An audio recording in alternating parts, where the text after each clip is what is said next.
자, 안녕하십니까. 텔레마케팅 관리사 쉽게 합격하는 강의하는 김쌤 김민호입니다. 자, 1과목 텔레마케팅 관리사 판매 관리입니다. 자, 우선적으로는 뭐든지 첫 단추가 중요하잖아요. 첫 걸음걸음마다 우선은 중요하다 보니까 아마도 교재 가지고 독학하셨던 분들 중에 1, 2, 3, 4과목 중에 1과목 판매 관리만 주구장창 공부하다가 아이 모르겠다 하고서는 한 몇 달 동안 이 판매 관리만 붙잡고 있는 분들도 있을 수가 있어요. 어려운 과목 절대 아닙니다. 제 강의를 들으시는 분들 중에 물론 그런 분들은 없겠지만 나는 그냥 필기만 합격을 원한다 하는 분들은 교재 살 필요도 없어요.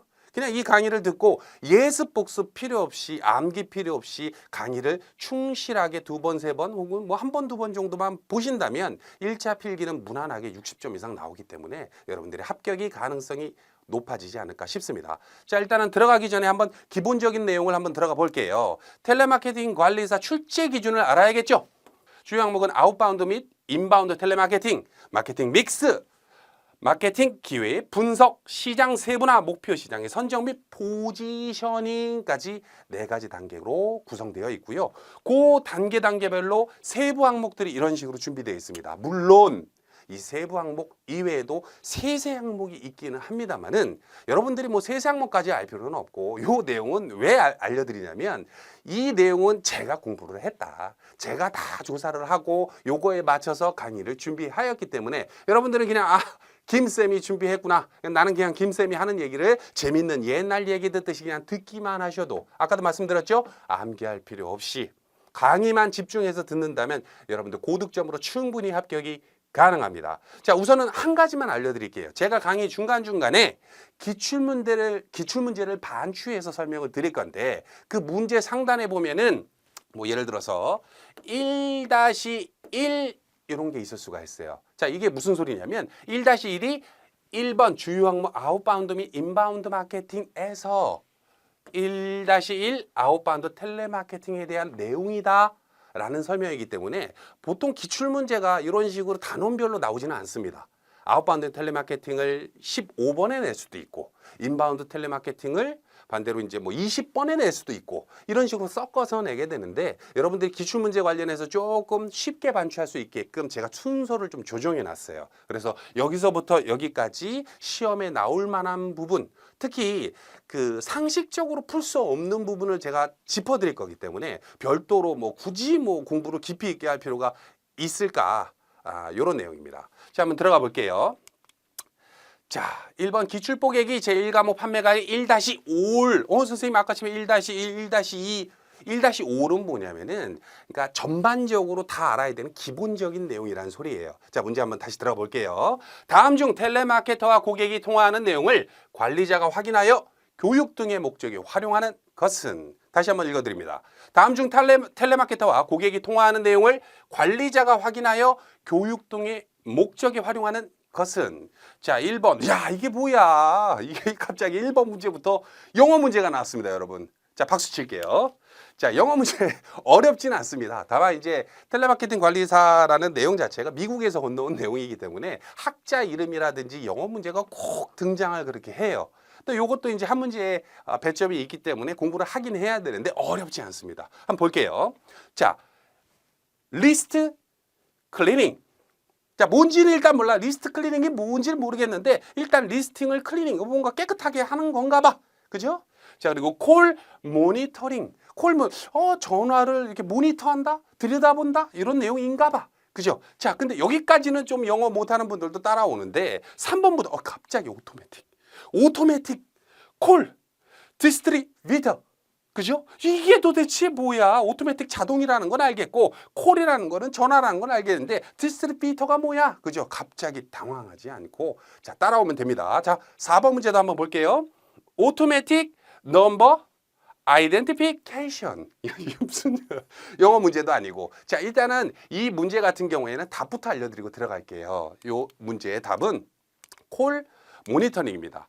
콜 모니터링이라고 하는 거는 뭐냐면은 딱 영어에서 드러나다시피 그냥 상담원이 아웃바운드든 인바운드든 전화하는 거를 관리자가 들여다보고 너 이렇게 전화하면 안 돼. 이런 식으로 하면 안 돼. 저렇게 대처를 했어야 돼. 라고 교육 목적에 활용할 수 있는 내용을 콜 모니터링이라 불러요. 자, 그러면은 선생님 콜 모니터링만 알면은 이 문제 풀 수 있습니까? 그렇지는 않고 네 가지 이 유형들의 문제가 어떨 때는 1번을 정답으로 해가지고 문제를 낼 때도 있고 어떨 때는 3번, 특히 이제 3번 같은 경우에는 문제 겁나 자주 내거든요.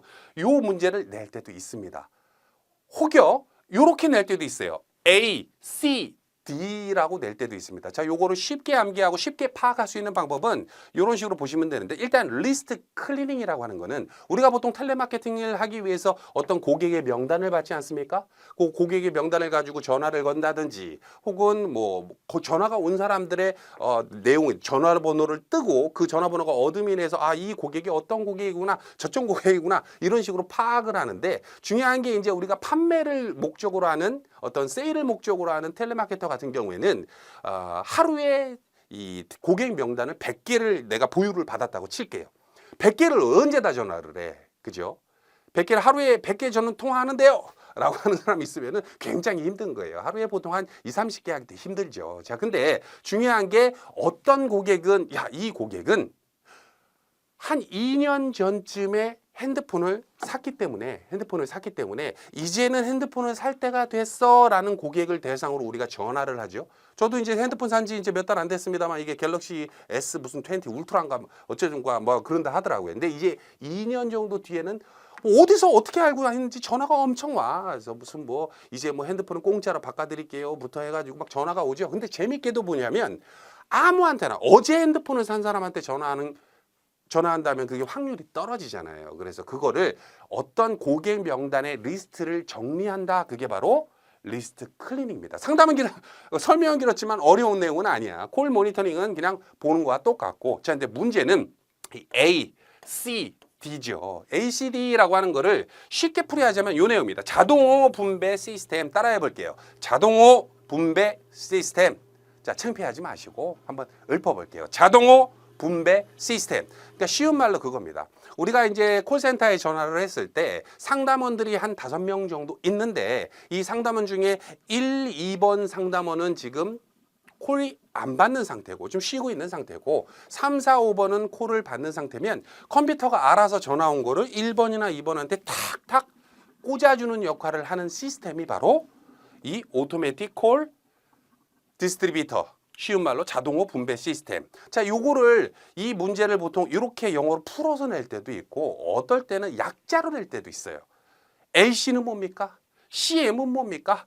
A, C, D는 뭡니까? 자, 그러면은 이렇게 외우시면 될 것 같아요. 자동호 분배 시스템의 장점은 일단은 인력이 소모가 안 되고서는 전화 오는 거를 상담원한테 바로바로 연결해 주지만은 단점은 뭐냐면은 상품이 여러 개인 상품들이 있잖아요. 어떨 때는 우리 회사는 뭐 냉장고도 팔고 에어컨도 팔고 컴퓨터도 파는데 사원별로 텔레마케터 아웃바운드 같은 경우에는 사원별로 뭐 어떤 사람은 냉장고를 잘 팔고 어떤 사람은 뭐 컴퓨터를 잘 팔고 이렇게 주종으로 잘 판매하는 상품이 어느 정도 있거든요. 근데 이렇게 자동호 분배 시스템을 하다 보면은 안 좋은 게 뭐냐면 이제 분배를 공평하게 그냥 순서대로 쭉 하다 보니까 내가 자신 없는 소스만 운 나쁘게 계속 들어올 때가 있어.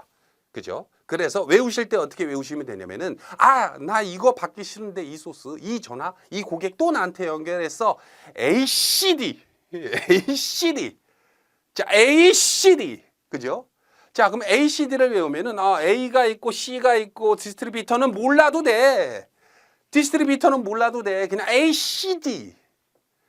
이게 자동호 전화 분배 시스템이구나. 자, 됐죠? 자, 호라는 게 전화니까. 자, 그러면은 오토매틱 넘버 아이덴티피케이션 이게 뭐냐면은 뭐 쉽게 말해서 발신번호 표시입니다.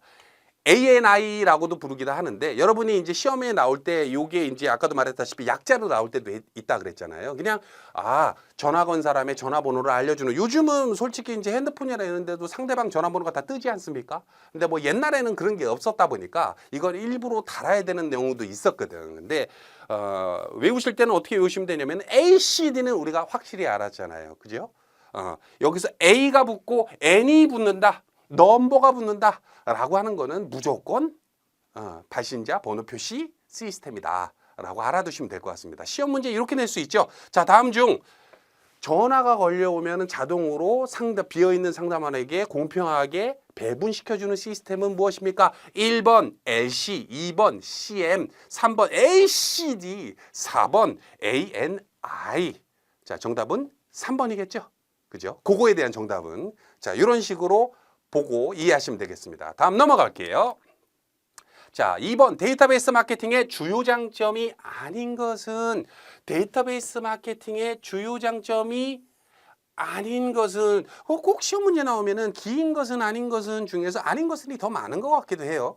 자, 아닌 것을 골라야 되는데 우선적으로 이 강의를 보는 분들 중에 선생님 저는 공부를 한 번도 안 해봤는데요. 텔레마케팅에 대해서 심각하게 고민해 본 적도 없는데요 라고 하는 분들이 의외로 이런 문제 틀립니다. 상식적인 문제긴 하는데 데이터베이스 마케팅이 뭔지 몰라서 틀리는 거거든. 자, 그러면은 그걸 모르는 상태에서 문제를 구주구장창 설명해봤자 의미 없으니까 일단은 내용을 좀 보자고요. 자, 정답은 단기 이익을 우선으로 한대. 그러면 단기 이익을 우선으로 한다는 거는 이게 데이터베이스 마케팅 같은 경우에는 장기 이익을 우선으로 하나보다라고 하는 거를 알 수가 있는데 데이터베이스 마케팅 일단 설명 들어갑니다. 데이터베이스 마케팅 같은 경우에는 우선적으로는 우리가 이제 콜수를 할 때 콜을 걸고 어떤 특정 대상에게 전화를 걸 때 불특정 다수한테 그냥 막 전화해가지고 선생님 강남에 땅이 좋은 데가 생겼는데요. 이렇게 하면 너무 어려워요. 그죠? 그 사람이 돈이 있는 사람인지 없는 사람인지 이 사람이 뭐 이건희한테 전화를 했는지 어떻게 하냔 말이에요. 그죠? 그래서 관련해서 데이터베이스 마케팅이라고 하는 거는 아웃바운드 마케터한테 요 사람들한테 전화하십시오라고 고객 명단을 어느 정도 데이터로 전산화시키는 거예요.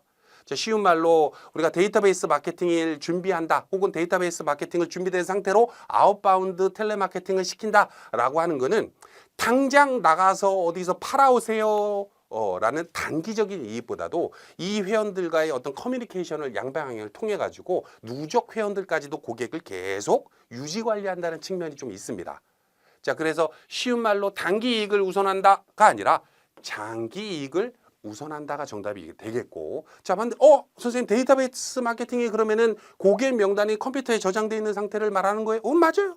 자, 그렇다면 그런 데이터베이스 마케팅이 어느 정도 준비되어 있는 회사들이 어떻습니까? 신규 사업 진출에 유리합니다.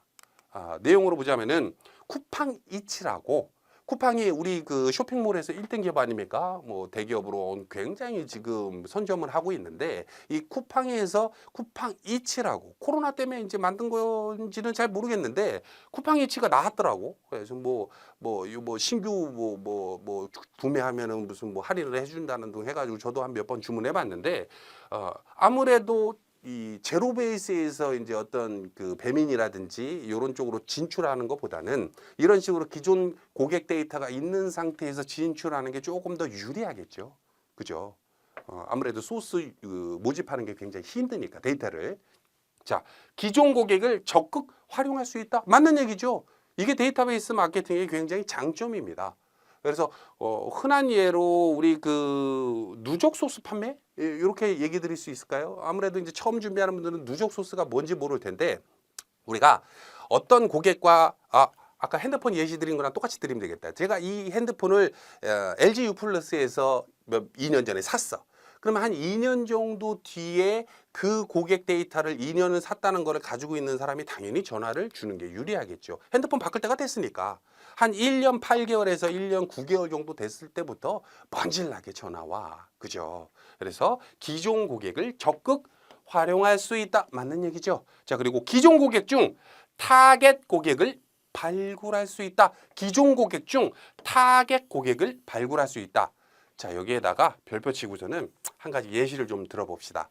자, 데이터베이스가 어느 정도 하루에 100개씩, 500개씩 막 이렇게 쌓여. 그러면 한 달이면 몇 천 개가 된단 말이에요. 근데 그 중에서도 요거는 할 만한 사람이야. 이 사람들은 몇 달 뒤에 할 사람이야. 이 사람은 2년 뒤에 핸드폰 또 살 사람이야. 이런 식으로 분간을 하고 리스트를 정리한다. 리스트를 깨끗이 한다. 용어가 뭐죠? 리스트 클리닝. 자, 방금 전에 배웠잖아. 리스트 클리닝. 그죠? C란다. LC. 그래서 리스트 클리닝이 요거에 해당해. 리스트 클리닝을 하려면 리스트가 있어야지. 그죠? 기존 고객 중 타겟 고객을 발굴할 수 있다. 반대로 말하자면 기존 고객 중 타겟 고객이 아닌 분들을 제외시킬 수 있다. 리스트를 깨끗하게. 그래서 하루에 전화할 수 있는 콜이 20통이든 혹은 50통이든 아웃바운드 텔레마케팅 관리사 같은 경우에는 확률을 높이기 위해서 리스트 클리닝이 꼭 필요합니다. 자, 다음으로 넘어가 볼게요. 자, 아웃바운드 텔레마케팅 시 상품을 효과적으로 설명하는 방법으로 옳지 않은 것은 또 옳지 않은 거래. 자, 아웃바운드 텔레마케팅 시 상품을 효과적으로 설명하는 방법으로 옳지 않은 것은 자, 문제 봅니다. 1번 고객의 말을 경청하고 질문을 곁들이면서 설명한다. 2번 경쟁 상품과 비교하여 고객이 쉽게 판단할 수 있어야 한다. 그건 맞는 것 같아. 3번 상품의 장점을 반복해서 설명하여 고객이 납득할 수 있어야 한다. 4번 구매한 고객의 상품 후기는 주관적인 의견이 개입되어 있으므로 활용하지 않는다. 구매한 고객이 자, 정답은 이거는 상식적인 내용이니까 당연히 4번이죠. 이거는 딴 걸로 틀린다는 분들 중에 의외로 1번 문제 체크하는 분들도 있을 수가 있어요. 제가 이 문제를 내가 뺄까 말까, 이게 실제 기출문제인데 뺄까 말까 고민을 하다가 1번에 있는 보기 때문에 제가 넣었는데, 자, 이게 뭐냐면 아웃바운드 텔레마케팅, 솔직히 이제 저도 한 15년, 20년 전쯤에 텔레마케터로서 어느 회사에서 이제 교육을 받을 때, 나도 텔레마케터 아웃바운드를 해봤어. 자, 근데 그때 뭐라고 하냐면 나한테 이제 선배죠. 직장 상사가 나한테 뭐라 그러냐면 네가 하는 얘기를 고객이 듣도록 해야지 고객의 얘기를 너는 듣지 마. 너는 아웃바운드 텔레마케터니까. 이런 식으로 교육을 했었어. 그러다 보니까 지금 연세가 조금 있으신 분들 중에 옛날 방식으로 그렇게 교육을 받았던 분 중에 고객의 말을 경청하고 경청이면 내가 말을 해야 되는데 고객이 말을 한다고 난 인바운드가 아닌데 라고 해가지고 답을 1번으로 체크하는 사람이 있을 수는 있어.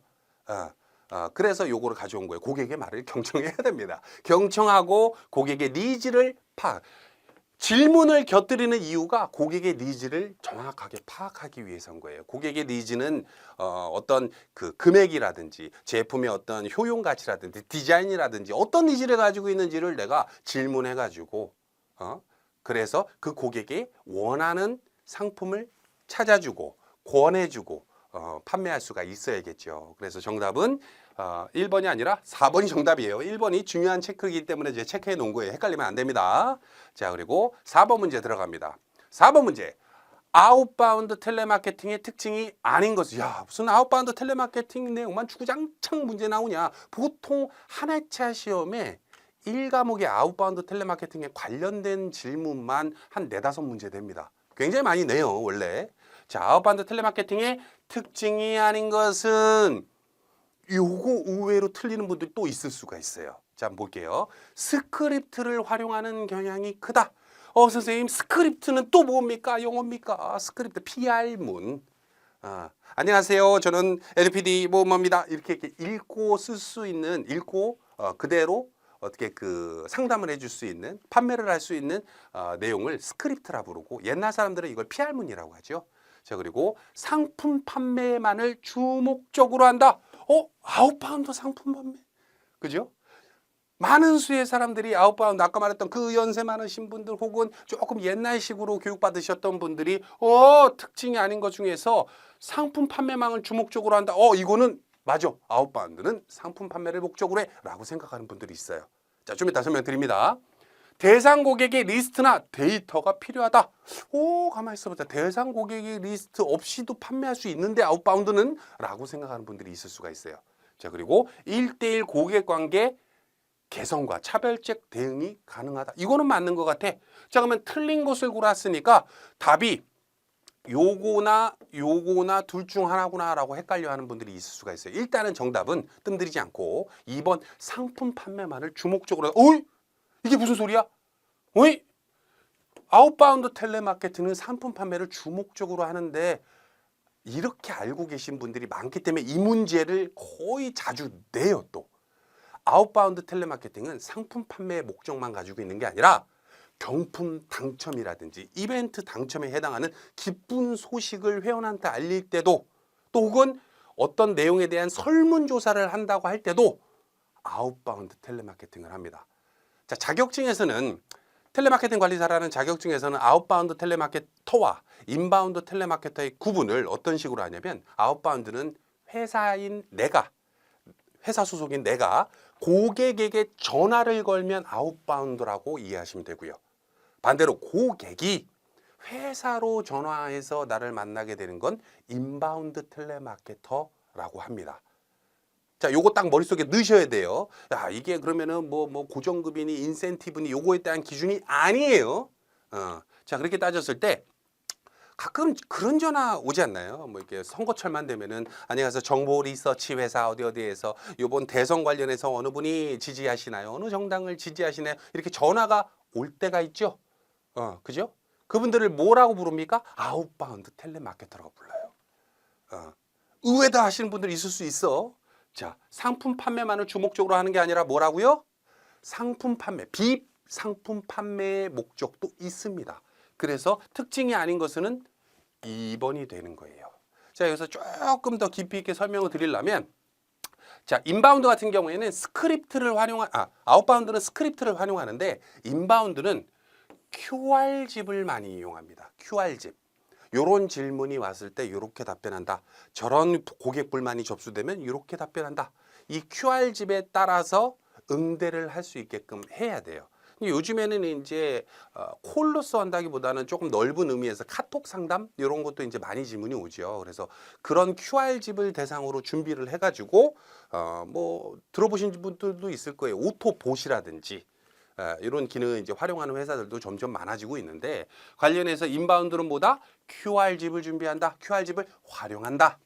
자, 그죠? 자, 선생님, 우리 회사에서는 저 인바운드 텔레마케터로 근무하고 있어서 CS 센터에서 근무하고 있는데 QR집 전 받은 적이 없는데요. QR집이 있어야 되는데 조금 영세한 회사에서는 QR집 없이 그냥 그 교육만 시켜가지고 하는 경우도 있긴 있어요.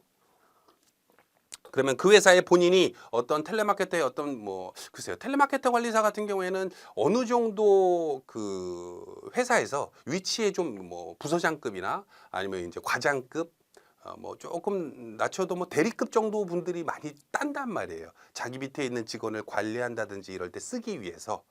좀 더 공부를 하는 거지. 근데 그분들이 그 내용으로 봤을 때 만약에 우리 회사의 인바운드 텔레마케터는 굉장히 많은데 QR집이 없다면 뭐를 준비시키는 것이 그 회사 발전에 도움이 됩니까? QR집. 그죠? 자, 그리고 여기 보면은 비판 미판 분야의 해피콜 설명 방금 드렸고 대상 고객의 리스트나 데이터가 필요하다. 데이터베이스 마케팅.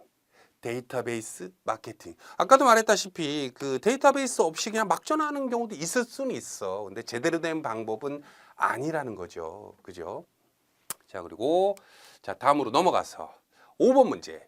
아웃바운드 텔레마케팅 전개의 핵심 요소와 가장 거리가 먼 것은 벌써 5문제째 계속 아웃바운드 나오네요. 자, 그런데 제가 1번부터 4번까지 내용 설명해 드리면서 했던 내용들이 조금 나옵니다. 제가 보니까 아웃바운드 텔레마케팅 전개의 핵심 요소와 거리가 먼 것은 그러면 핵심 요소를 찾으면 되잖아. 그죠? 자, 일단은 스크립트 많이 들었어. 스크립트에 반대되는 인바운드에서 뭐라고? QR집.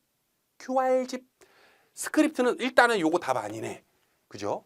이게 무조건 있어야 되잖아. 그죠? 그리고 텔레마케터가 중요한가? 아웃바운드는 텔레마케터가 중요한가? 일단은 모르니까 내두고 고객 데이터베이스 마케팅 계속 얘기했죠. 고객의 데이터가 있어야 한다. 아웃바운드는. 그죠? 성과급 제도 정답은 2번 아니면 4번인데 여기에서 4번을 체크하는 분들이 굉장히 많을 거예요.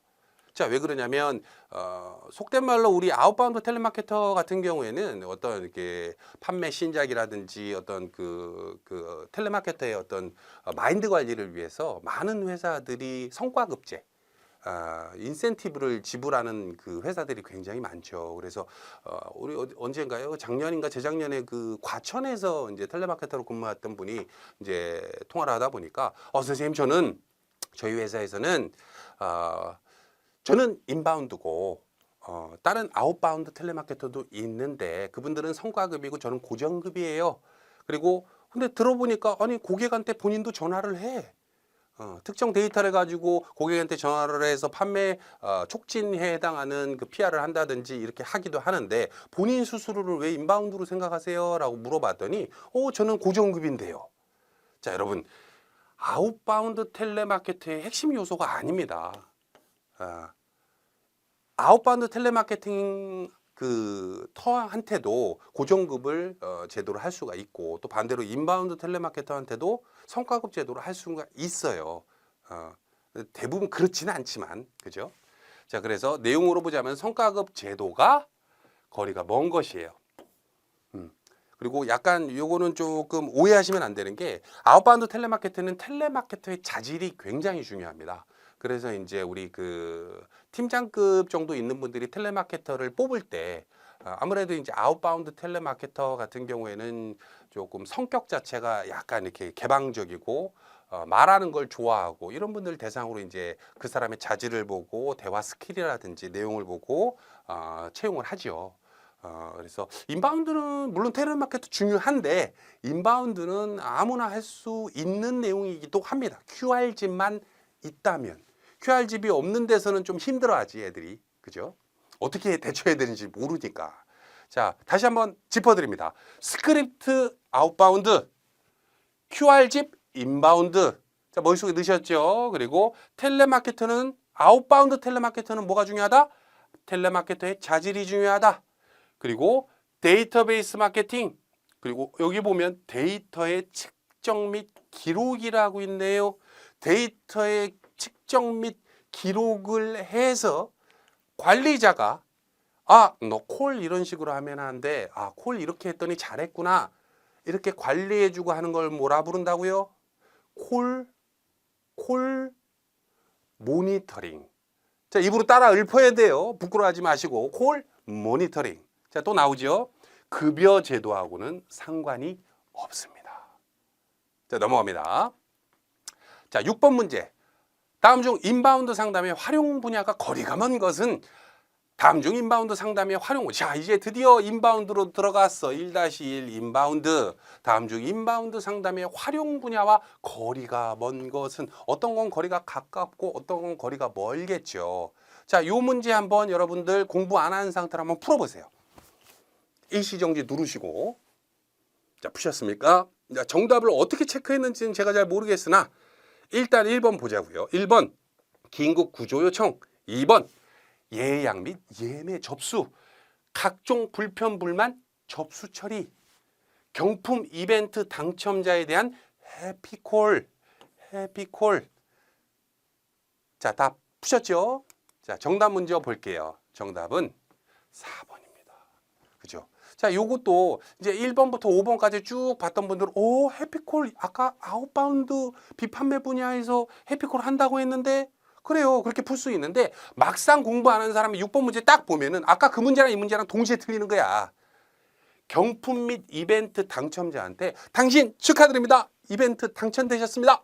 라고 알려주는 사람 전화를 회사에서 고객한테 거는 행위 뭡니까? 아웃바운드죠. 그죠?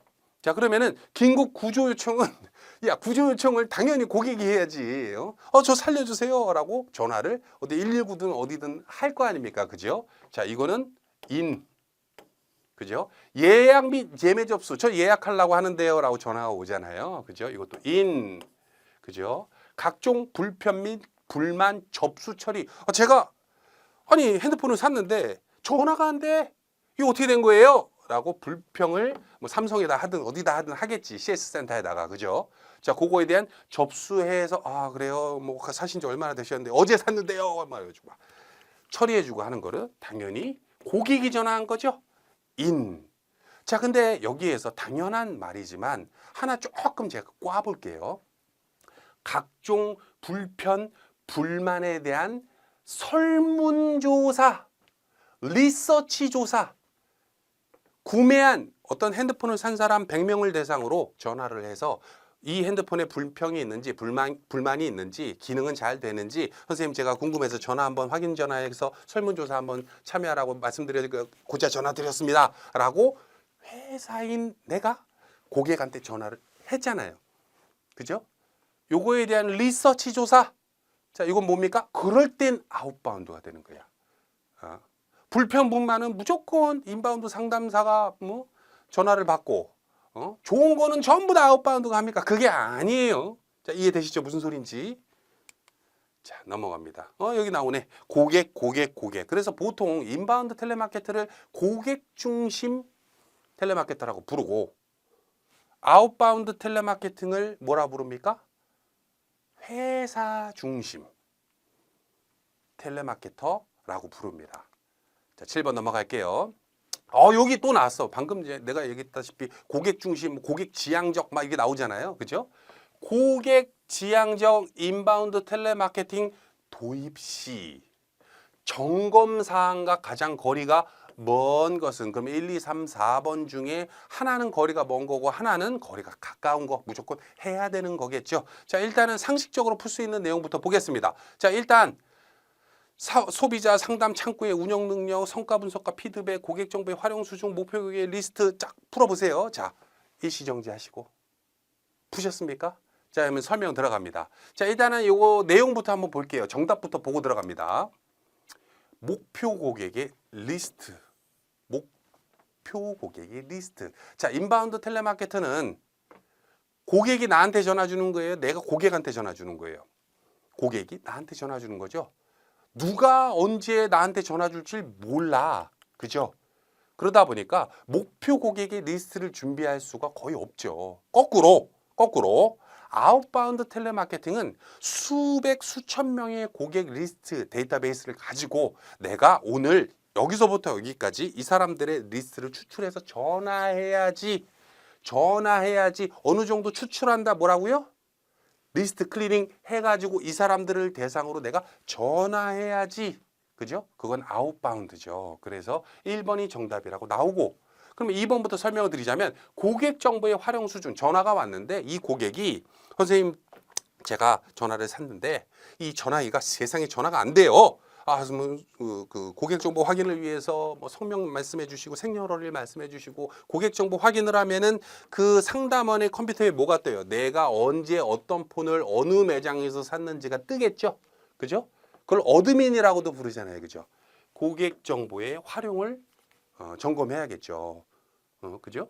점검사항, 점검사항. 어드민 잘 작동되나? 그죠? 성과 분석과 피드백. 자, 이거는 아웃바운드도 중요하지만 인바운드도 중요합니다. 자, 내가 전화 온 거에 대해서 어떻게 성과를 냈고 고객이 막 난리치는데 그 사람한테 같이 싸워 막. 네가 잘했니? 내가 잘했니? 같이 싸우고 그러면 안 되겠죠. 보통 이제 고객의 불만이 걸려오면 텔레마케팅 관련 회사에서 이런 표현을 씁니다. 충성 고객을 만들 수 있는 가장 좋은 기회라고 불러요. 고객의 불만은. 그 불만을 어떻게 대처하느냐. 이거 조금 더 깊이 있게 좀 들어가 봐야겠는데 이런 경우 있죠. 내가 어디 반찬 가게 시장 가가지고 재래시장에서 반찬을 좀 샀어. 한 3만 원어치 김치 10,000원. 요즘 김치 10,000원어치 사면은 뭐 얼마 없더라고. 사고 뭐 오이 소박이도 사고 뭐도 사고 샀어. 집에 와가지고 좋았어 해가지고 이제 새로 산 김치랑 뭐 좀 해서 반찬을 딱 먹어가지고 고사리를 먹는 순간 쉬었네. 아니 고사리가 쉬었어. 방금 샀는데 사가지고 집에 오자마자 내가 지금 방금 차에서 내리자마자 배고파가지고 먹었는데 고사리가 완전히 쉬어가지고 그냥 쉰내가 폴폴 나. 그 다음 주에 다시 시장 가가지고 그 시장 아줌매한테 아니 아주머니 고사리가 쉬었어 어떻게 그러면은 그래 아우 얘기 잘해줘서 고마워. 고사리가 요즘 좀 많이 금방 쉬네 날씨가 그러다 보니까 오늘 좀 많이 더 챙겨줄게.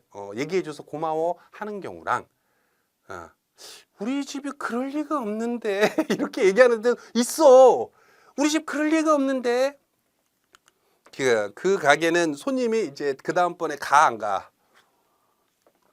고사리 가격 뭐 한 봉지에 뭐 3, 4천 원 하겠지만 그것 때문에 그 중요한 고객을 앞으로 단절돼서 다음부터는 저 집은 안 가야지 이렇게 된단 말이야. 그죠? 그래서 성과 분석과 피드백을 통해서 관리자가 자기가 관리하는 팀원들, 자기가 관리하는 부서원들의 성과를 피드백해줘요. 이거 또 나왔어. 이거 뭐라 불러요?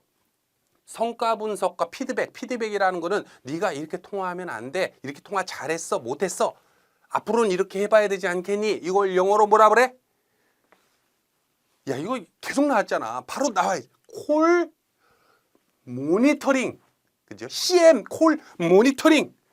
자, 바로바로 나와야 됩니다. 지금 몇 번째 얘기하고 있어. 콜 모니터링. 그죠? 콜 모니터링에 또 갑자기 기억나는 거 뭐야? 이제 까먹을 때 됐으니까. 자동호 분배 시스템 뭐예요? ACD. 그죠? 삐뺀 ACD. 그죠? 머릿속에 계속 기억나야 돼요. 아직 7번까지밖에 안 왔어. 자, 소비자 상담 창구 운영 능력. 자, 점검을 한다는 건 그런 거죠. 아침에 출근해서 자, 오늘 내가 업무를 볼 건데 자, 일단은 요 상담 창구에서 뭐 몇 명이 근무할 수 있으며 그 중에서 한 명이 선생님 갑자기 몸이 아파가지고 선생님 저 코로나 걸려가지고 뭐 해가지고 상담 창구 원래 5명이 일해야 되는데 한 2명밖에 안 돼. 이런 걸 점검 당연히 해야 되지 않겠냔 말이야. 그죠? 자, 그리고 성과 분석과 피드백 시스템이 있는지 그리고 그걸 피드백해야 되는지 관리자 측면. 텔레마케팅 관리사잖아. 관리사. 텔레마케터를 관리하려면 이런 시스템을 통해서 얘가 전화하는데 옆에서 이렇게 지켜보고 있을 수는 없잖아. 어떤 기록을 남긴다든지 혹은 콜이 녹음된다든지 이걸 토대로 뭐 다 들을 수는 없겠지만 내가 관리하는 텔레마케터에게 피드백을 남길 수가 있어야겠죠. 그죠? 그리고 고객 정보의 활용 수준. 전화가 왔을 때 그 전화한 고객이 어떤 정보까지 내가 볼 수 있느냐. 물론 이제 개인정보보호법상 뭐 볼 수 없는 정보들도 있었는데 그거는 뭐 필기 시험에 중요하지도 않고 텔레마케팅 관리사에서는 나오지도 않은 문제라 그건 건너뛰고. 자, 목표 고객의 리스트는 어디에서 점검해야 되는 내용이야? 인바운드가 아니라 아웃바운드. 만약에 점검을 한다면 인바운드로 뭐를 점검해야 돼? 야, 이거 당연히 나와야 돼요. QR집. 그죠? QR집. 선생님 집에 놔두고 왔어요. 안 되는 거야. 그죠? 자, 봅니다. 당연히 여기 나오네요. QR집, 고객의 어드밋, 콜, 모니터링, 운영 인력 및 시스템 점검. 자, 됐죠? 자, 다음 중 마케팅 믹스. 자, 2단원으로 넘어갔습니다. 2단원은 촉진 믹스 전략에 해당하는 다음 중 마케팅 믹스의 4가지 요소, 4가지 요소. 이거 겁나 문제 많이 나옵니다. 자, 8번 문제에다가 별표 쳐놓고. 자, 여러분들 혹시 지금 이 강의 들으면서 노트 뭐 하고 어디 뭐 볼펜 들고 내려놔? 내 강의는 외우고 뭐 그런 거 없어. 그냥 듣고, 몰랐네. 그런 거였어. 라고 이해하는 순간 문제를 풀 수 있단 말이에요. 볼펜 내려놓으세요. 그냥 따라서 입으로 읽기만 하면 돼. 자, 같이 따라해 봅니다. 다음 중 마케팅 믹스의 4가지 요소. 다음 중 마케팅 믹스의 4가지 요소 4P에 포함되지 않은 것은. 자, 이거 다시 지우고.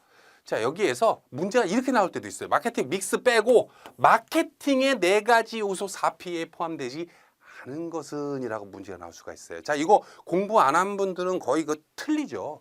아까도 말했다시피 그냥 쉽게 보고서는 모르겠어 하고 그냥 간 분들 중에 이런 문제 거의 대부분 그냥 틀린다고 보시면 돼.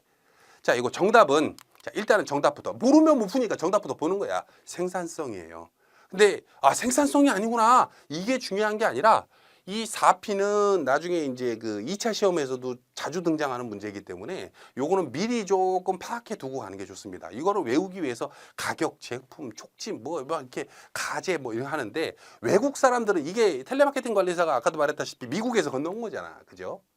그 사람들은 그래서 PPPP 해가지고 4P라 부르니까 외우기도 쉬운데 우리나라 말로 하면은 P가 아니야. 그래서 어려운 거거든. 그래서 요거를 P를 쉽게 외우기 위한 방법을 제가 한번 준비해 봤는데 그 전에 한번 그냥 기본적인 내용이니까 볼게요. 자, 프로덕트, 상품, 제품, 판매품 이런 걸 말하는 거고, 프라이스, 유통, 그죠? 프로모션, 촉진, 프라이스, 가격.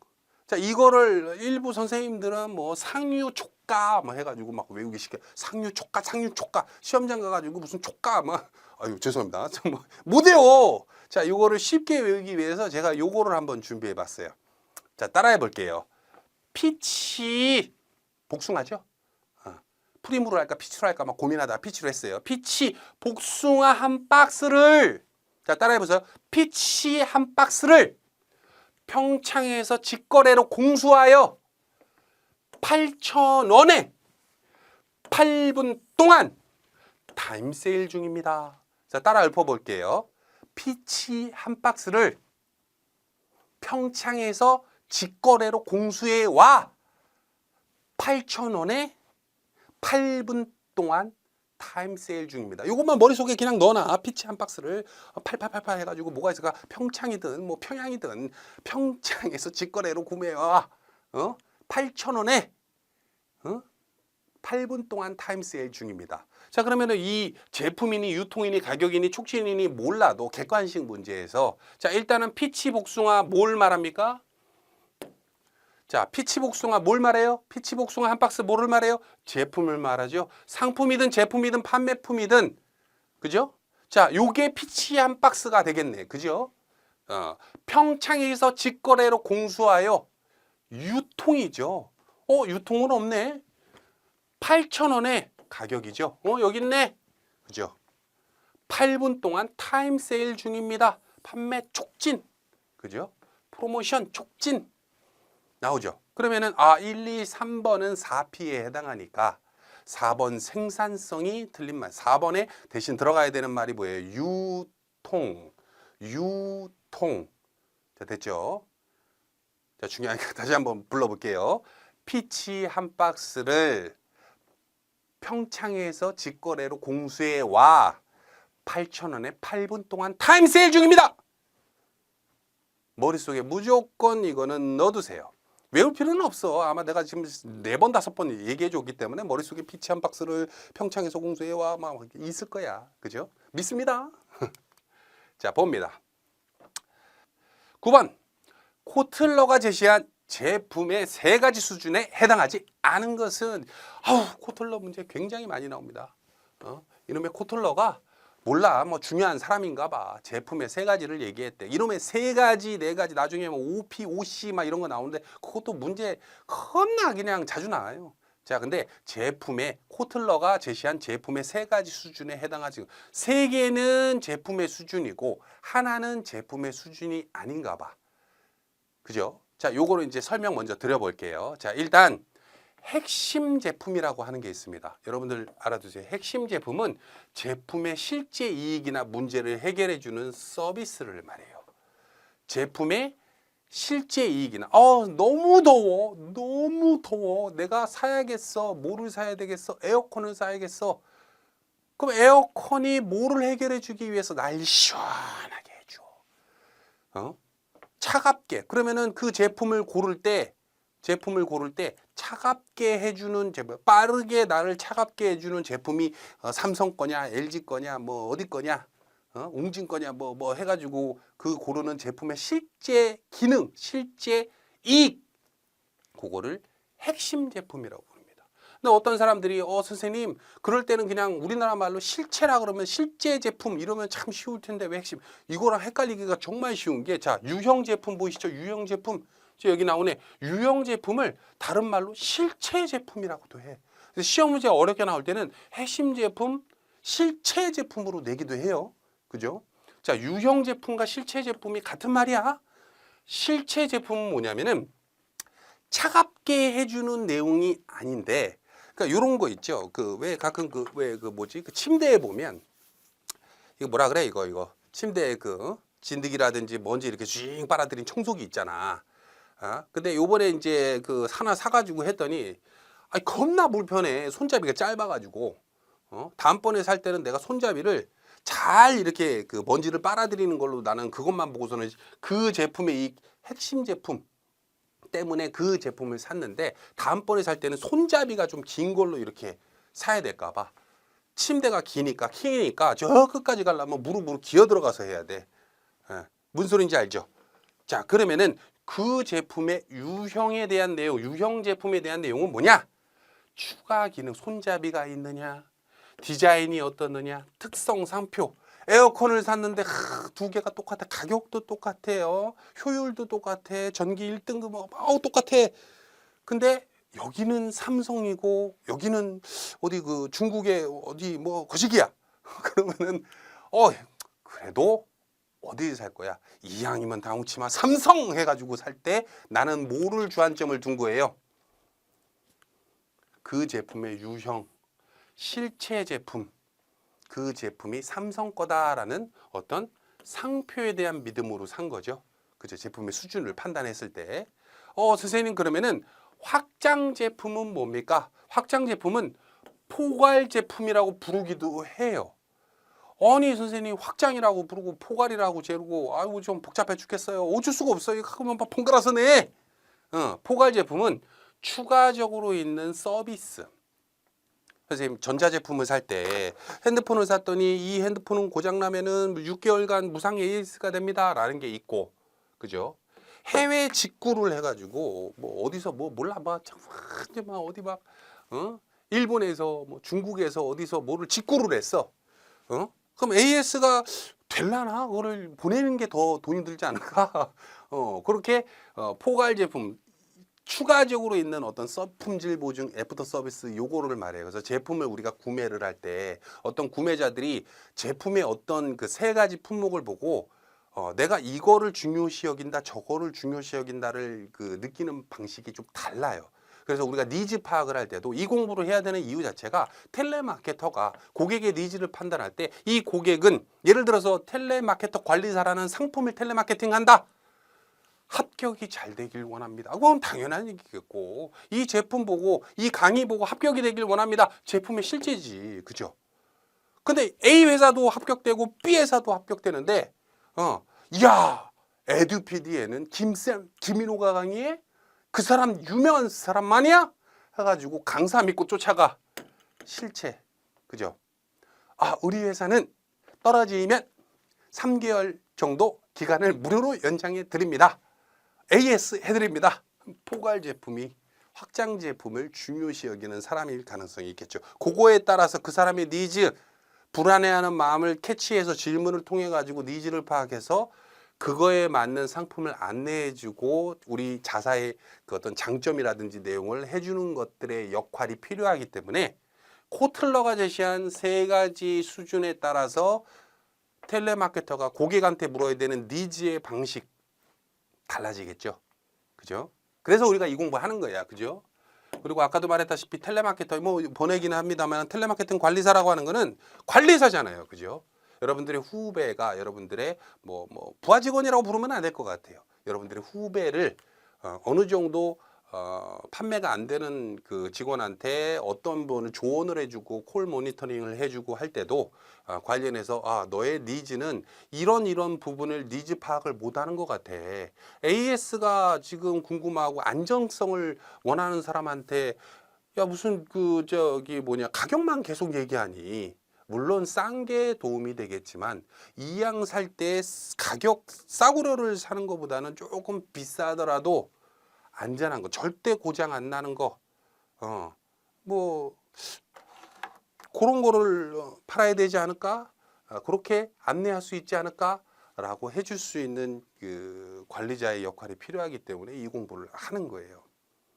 자, 끊어가는 시간이니까 일단 9번까지 하고 잠깐 끊고 쉬었다 갈게요. 감사합니다. 다시 왔습니다. 아이고 야 나 9번에 정답도 얘기 안 하고서는 끝날 뻔했네. 죄송해요. 아이고 야 정신없어. 자, 그래서 핵심 유형 확장, 나머지 하나는 뭐예요? 소비 제품이 정답이 됩니다. 자, 소비 제품이죠. 자, 요 문제는 솔직히 잡다구리하게 말은 많았지만은 솔직히 객관식 문제에서 60점 넘으면 되잖아. 근데 제가 암기하지 말라 근데 코틀러 문제가 나오기는 하는데 요 문제는 그냥 틀려도 돼.